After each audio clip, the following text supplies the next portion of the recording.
कि बहुत कठिन काम है, इतना आसान नहीं है, इस बात का तो एहसास मुझे है ही।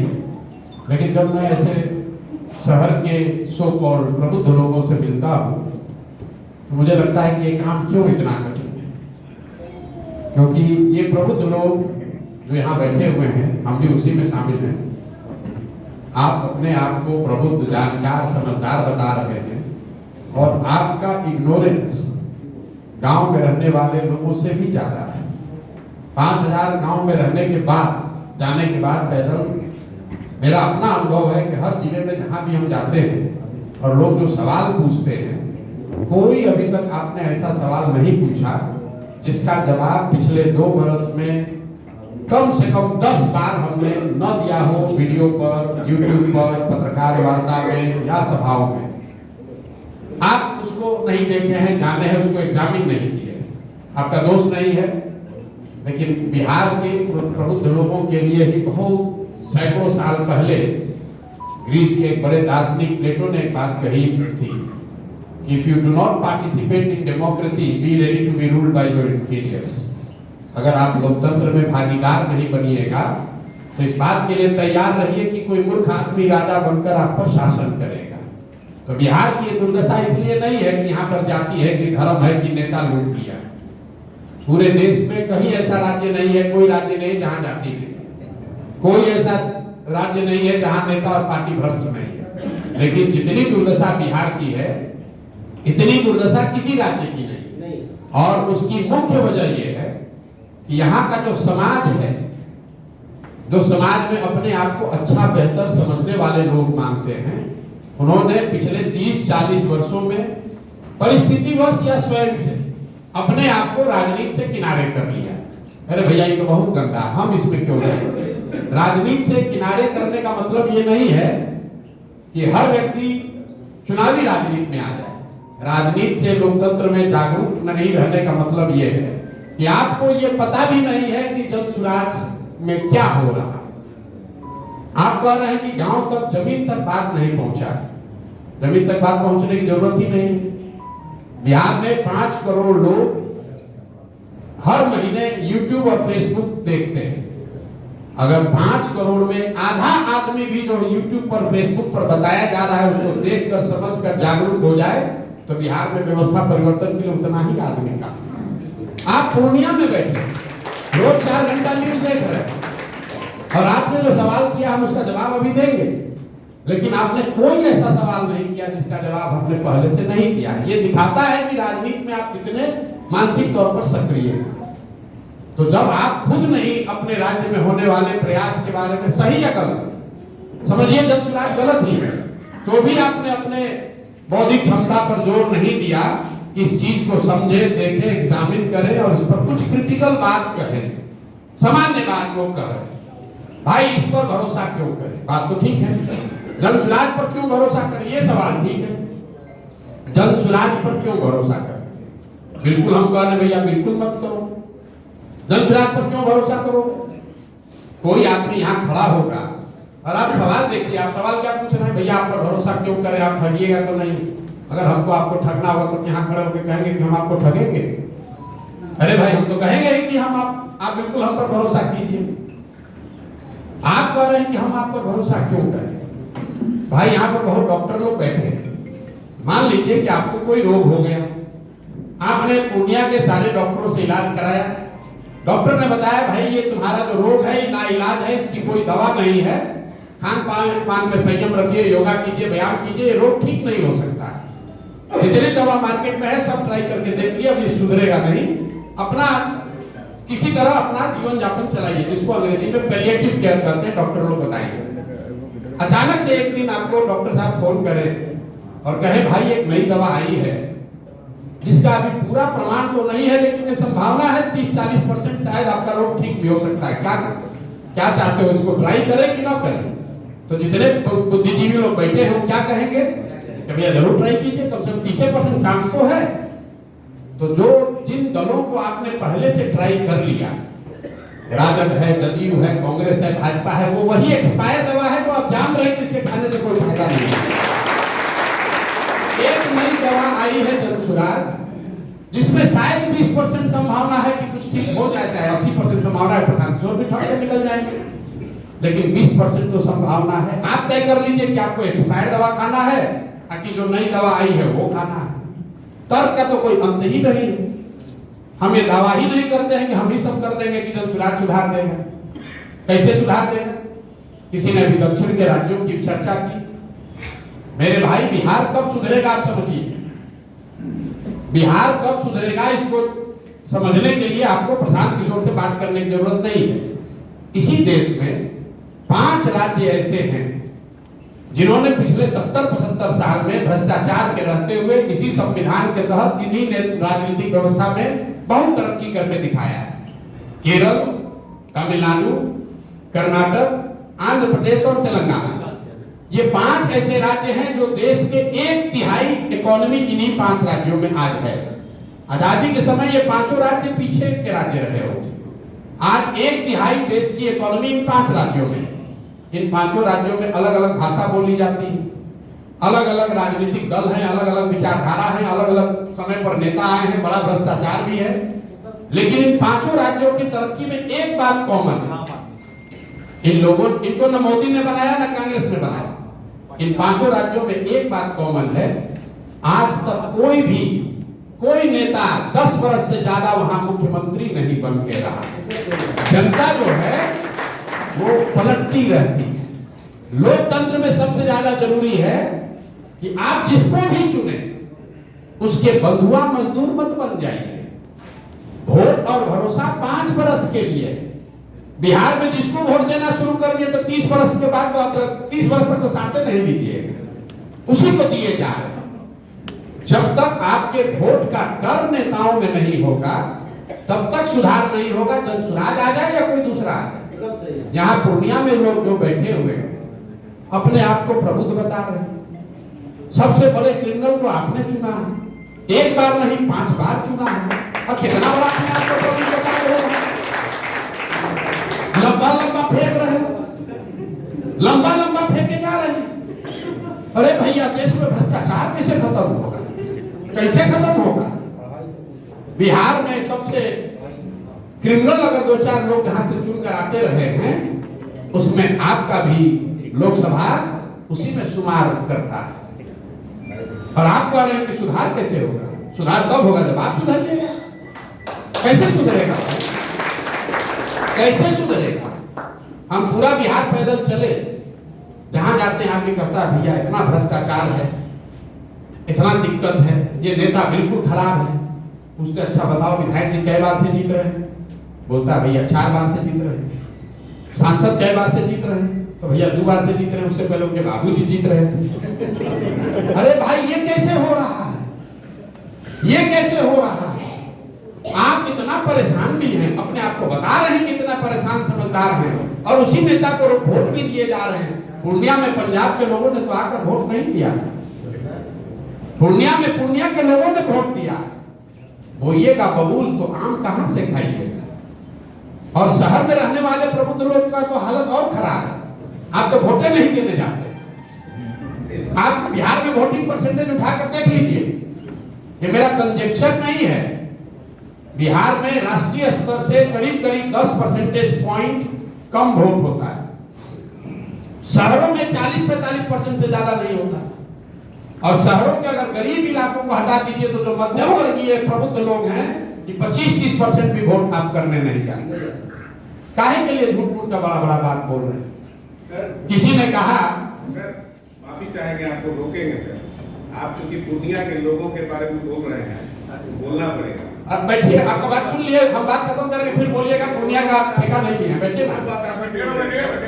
पूर्णिया के लोगों ने पलटा है 10 साल। अरे बैठिए ना, हम कितना बैठा उस पे आ रहे हैं, कितने बार पलटे। अरे बैठिए ना भाई, आप एगो पूर्णिया में देखे, हम पूरा यही काम ही करते हैं। इससे पहले आप अभी आ रहे हैं उस पर सवाल, जाति पर, और आप कैसे लोगों को चुनते हैं। आपने कहा कि बिहार में तो ये समस्या इसलिए है कि यहाँ जाति बहुत है। बिल्कुल गलत बात है। आपको राजनीति की कोई समझ नहीं। जिसको भी लगता है कि बिहार में हर चीज जाति पर ही होता है, यहाँ पर बैठे हुए जितने लोग हैं, बहुत सारे लोगों ने आपने सांसद बनाया था यहाँ पर पप्पू जी से पहले कुशवाहा जी को, 10 साल से जीते, वो 2 बार जीते। दोनों बार जब आपने वोट दिया, यहाँ पर उनके जाति के कितने लोग बैठे हैं जरा बता दीजिए। कितने लोग उनके जाति के हैं, कितने लोग पप्पू जी के जाति के हैं, या किसी के भी जाति के, पप्पू सिंह हो या पप्पू यादव हो या कुशवाहा जी हो।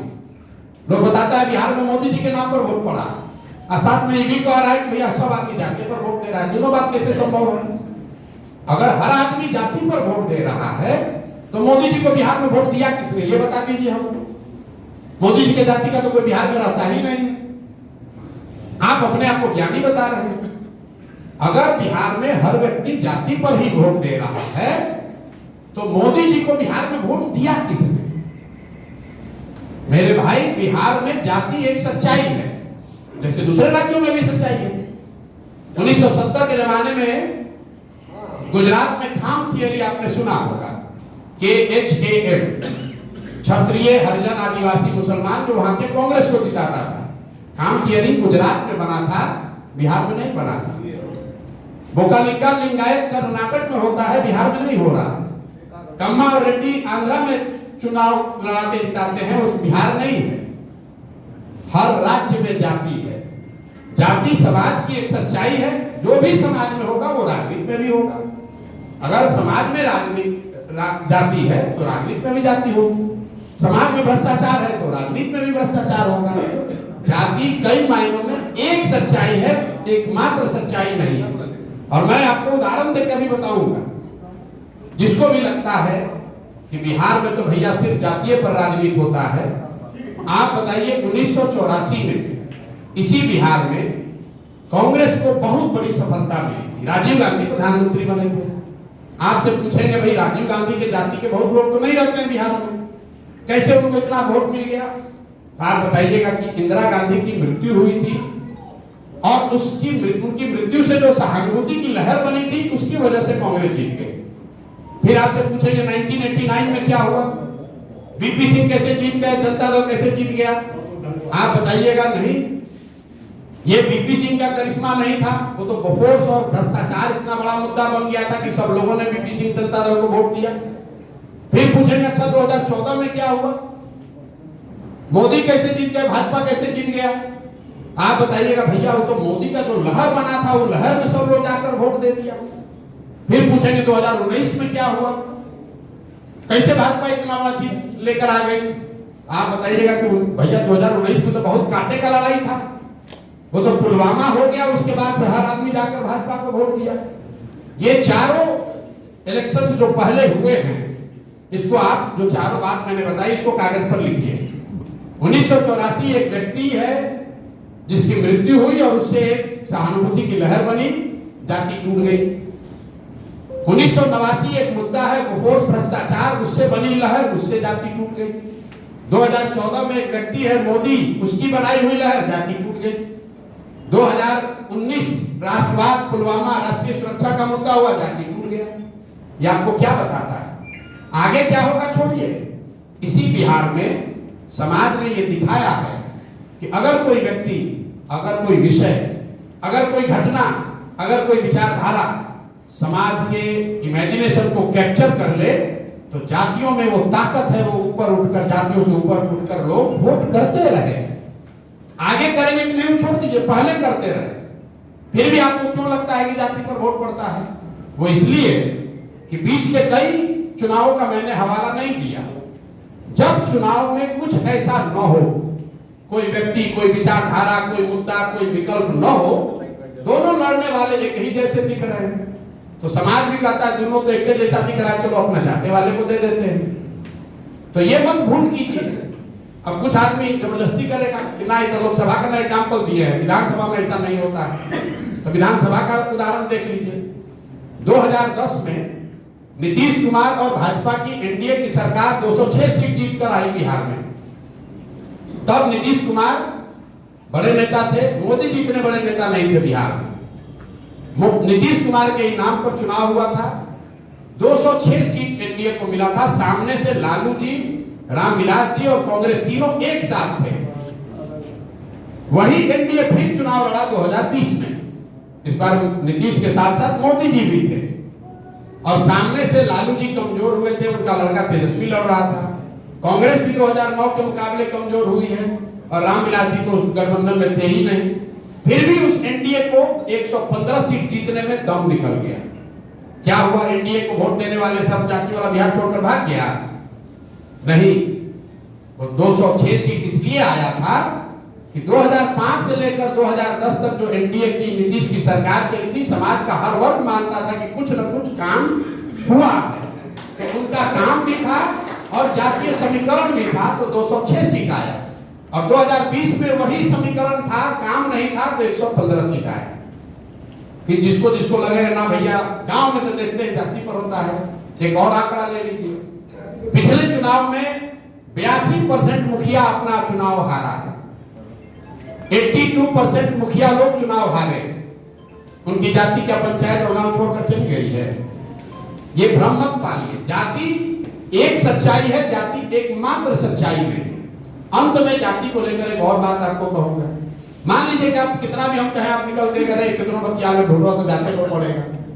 अगर आप ये भी मानते हैं तो भी जो लोग राजनीति के जरिए समाज की अगुवाई करना चाहते हैं, उनके पास ये विकल्प नहीं है कि समाज में सब अच्छा हो जाए तब हम राजनीति करने आएंगे, कि भैया जाति खत्म हो जाए, भ्रष्टाचार न रहे, बाहुबल न रहे, तब हम राजनीति करने आएंगे। ना कभी जाति खत्म होगा, ना कभी आप राजनीति करने आइएगा। अरे भाई, अगर जाति कोई खत्म कर ही देगा तो फिर उसी को राज करना चाहिए, आपको मानना चाहिए। तो बिल्कुल ये चीज मत मानिए कि भैया सब सुधर जाएगा तब राजनीति करने आएंगे। आप स्वयं से राजनीति नहीं करना चाहते हैं, राजनीति में नहीं भागीदार बनना चाहते हैं, सामाजिक राजनीतिक जिम्मेवारियों को नहीं निभा रहे हैं, तो कोई ना कोई एक्सक्यूज आपने अपने दिमाग में बना लिया। अपने को गलत तो कोई नहीं करता है। आदमी सोचता भैया हम क्यों नहीं राजनीति में, कहेगा भैया इसलिए नहीं है कि इसमें राजनीति में तो बहुत पैसा लगता है, हमारे पास तो पैसे नहीं है। ये भी बहुत बड़ी भ्रांति है कि पैसा होगा तभी राजनीति होगा। आप दूसरे की बात छोड़ दीजिए, इसी बिहार में लालू नीतीश जैसे लोग जो नेता बने हैं, ये कितने बड़े बाप के लड़के हैं। जिस दिन समाज ने लालू जी को नेता बनाया, लालू जी कौन टाटा बिरला के लड़के थे, जिस दिन नीतीश को यहाँ की जनता ने बनाया नेता, तब नीतीश के पास कितना पैसा था, जिस दिन ममता बनर्जी को वहां के लोगों ने नेता बनाया तब कितना पैसा उनके पास था, कांसी राम, मुलायम सिंह, जिसको भी आप नेता जानते हैं, जब भी आपको ये लगे कि सब खाली पैसे से ही जीत रहा है, तो इस बात को ध्यान रखिए, इस देश में जब भी कोई भी नेता बना है, जब वो नेता बना तब वो पैसे वाला नहीं था। बनने के बाद लूटपाट के बड़ा बन जाए वो अलग बात है। पैसा वो पेट्रोल है, गाड़ी आपके पास है तो पेट्रोल चाहिए, इसमें कहीं कोई दो मत नहीं। लेकिन अगर गाड़ी न हो तो पेट्रोल के कनस्तर पर बैठकर कहीं नहीं जा सकते। अगर समाज में आपके लिए समर्थन है तो कहीं ना कहीं समाज आपके लिए पैसे का थोड़ा कम या ज्यादा संसाधन का जुगाड़ कर देगा। सिर्फ पैसे की बात होती तो अंबानी होते प्रधानमंत्री, अब मोदी होते कहीं दूसरे जगह। भाजपा के पास इसलिए नहीं पैसे, भाजपा इसलिए नहीं जीत रही कि बहुत पैसा है, उनके पास पैसा इसलिए है कि वो लोग जीत रहे। जिसके पास वोट है उसको नोट का जुगाड़ हो जाए, नोट से वोट की गारंटी नहीं। किसी ने कहा भाई आपकी विचारधारा क्या है, ठीक बात है, विचारधारा एक लाइन में जो पूरा जो जन सुराग है, इसका जो प्रयास है, आपने कहा क्रांति, तो पहली बात ये समझ लीजिए हमारा क्रांति में कोई यकीन नहीं। आपने फ्रांस की क्रांति का भी जिक्र कर दिया।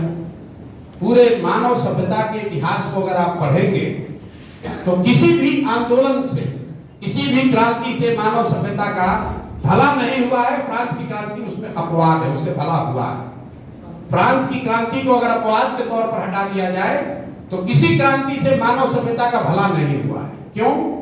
इसलिए कि क्रांति सृजन का हथियार नहीं है। क्रांति जो है वो बड़े से बड़ी सत्ता को हिला सकता है, बड़े से बड़े सल्तनत को उखाड़ सकता है, वो नई चीज का सृजन नहीं कर सकता है। क्रांति वो हथियार है जिससे बड़े से बड़े पेड़ को आप काट सकते हैं, पौधे को वृक्ष नहीं बना सकते। इसीलिए आप देखते हैं लोग कह रहा अन्ना आंदोलन हुआ कोई फायदा नहीं हुआ, कई लोग कहता है जेपी का आंदोलन हुआ फायदा नहीं हुआ। जेपी के आंदोलन में कहां कहा गया था कि बिहार को कैसे सुधारा जाएगा? जेपी का आंदोलन तब की इंदिरा गांधी सरकार को हटाने के लिए किया गया था, उन्होंने हटा दिया। कुछ लोग कहता है कि जेपी का आंदोलन से जो लोग निकले उसी से सब बर्बाद हो गया। ये किसने कहा भाई? जेपी का आंदोलन हुआ 1975 में, 76 में, 77 में। लालू जी पहली बार मुख्यमंत्री बने 1989 में, 15 साल, 12 साल, 14 साल के बाद। ये कौन दावा कर सकता है कि अगर जेपी जिंदा रहते तो उस आंदोलन से लालू जी के ही चुनकर मुख्यमंत्री बनाते? आप अपनी सुविधा के अनुसार फैक्ट को तोड़ मरोड़ के अपना ओपिनियन बना लिए हैं। हम लोग का क्रांति में कोई यकीन नहीं है, जन स्वराज का क्रांति और आंदोलन में कोई यकीन नहीं है। मैं क्रांति करने वाला नहीं हूं। हम लोग सृजन की बात समझते हैं, जो कि धीरे धीरे ही किया जा सकता है, उसका कोई दूसरा सब्स्टिट्यूट नहीं है।